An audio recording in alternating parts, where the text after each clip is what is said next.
Welcome to the Outrage Science Bites podcast, a companion podcast to the Outrage Overload podcast. This is day 15 of the NaPodPoMo challenge. That's National Podcast Post Month. It's a 30-day challenge to produce 30 episodes in 30 days in the month of November. So I'm doing an episode of Outrage Science Bites every day. These will be short little Outrage Science Bites, which are like a little bite-sized piece of content about something. A lot of them have been about cognitive biases, but that's not the only thing. But today I'm going to throw you some more cognitive biases. So today, in this episode, I'm going to talk about two things, and we should be able to get through them pretty quickly, keep it short. Truth bias and the illusory truth effect. These are two sort of innate properties of our brains, and once again, that kind of are there perhaps to our advantage in many cases, but can sometimes, get in the way and create problems. So truth bias is a tendency that we have to initially tag incoming information as true. And that seems fairly harmless, but what happens is that makes us more vulnerable to misinformation and manipulation. And the thought is this comes again from our evolutionary biology, where our ancient ancestors, they were, faced with constant threats of danger, and they developed all kinds of these cognitive shortcuts.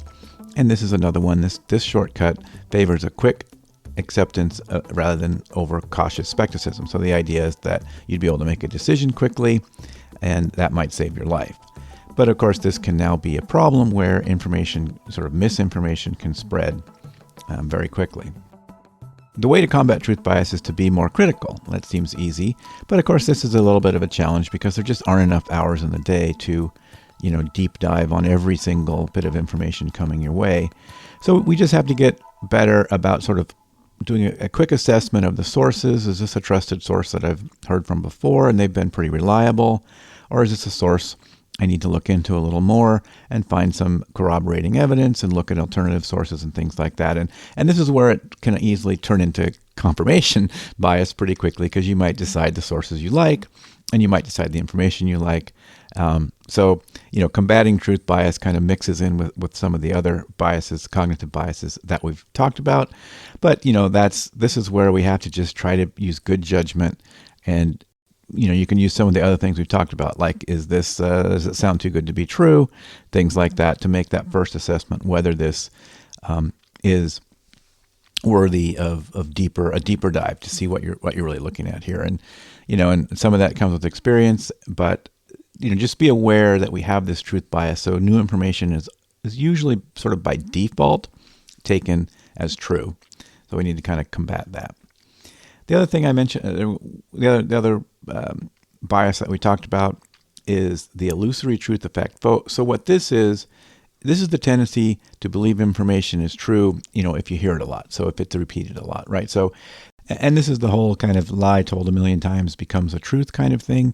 And there's some scientific basis for that, where it becomes something about the wiring of the brain. When you see this same bit of information over and over again, it kind of creates this sort of familiarity with it, and suddenly it starts to seem like it must be true, like subconsciously. So it's another one of these cognitive processes that we're not exactly sure where it comes from, but it's sort of innate in our processing. And this then your brains get sort of comfortable with this information. It's seen it before, it knows how to, kind of knows how to process it. It's got this sense of familiarity, and somehow that makes it feel more true. So it's another one of these cognitive shortcuts, and it's sort of an efficiency things, but again, it can lead us astray in, a world where bad information can hit you 1,000 times a day. The same bad information can hit you from a bunch of places, and it starts to sound like there must be, smoke, there's fire, it must be true. So again, we get back to this, how do we find that balance? Again, there aren't enough hours in the day to probably go research every single thing.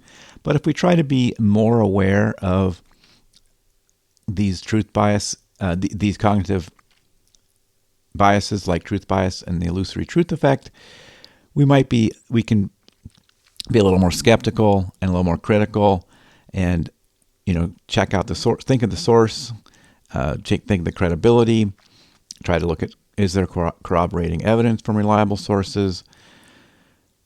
And then also be sort of mindful of the frequency with which we encounter this information without checking it. So if we're seeing this information a lot and we've never looked into it, maybe we need to look into it a little more before we just accept it as true, and just realize we are being sort of told over and over this thing, and it might not be true, and so we can become susceptible to this deception. And these are a couple things that are often used in scams, by the way, right? And I'll talk about some other things that sometimes are used in scams. So it's another reason to be wary here, is that may be used in that context as well. But it can also be used in just general misinformation and disinformation.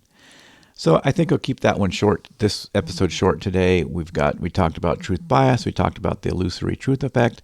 Truth bias is, as a reminder, tendency of our brains to initially tag something as true sort of by default, and the illusory truth effect is to start to believe something is true just because it's been encountered frequently, even if it's false. So with that, let's wrap this episode up. And if you like these little episodes, you may appreciate the long-form Outrage Overload podcast, where we talk with scientists, authors, and other experts about outrage in society, outrage in politics, and lowering the temperature. And you can find that at outrageoverload.net. And if you scroll down at the bottom of that same page, outrageoverload.net, you'll see a link to Outrage Science Bites if you want to check out some of the other episodes from this Outrage Science Bites podcast. So check that out at outrageoverload.net. And if you have any questions, there actually also is a place to leave a voice message on that same page. If you scroll down, it's near the bottom. You'll find a place that you can leave a voice message. So if you want to comment on anything or add your own 2 cents to something, or you think I got something wrong, drop me a message. You can also email me at outrageoverload@gmail.com. Thanks for listening, and look for a new episode tomorrow.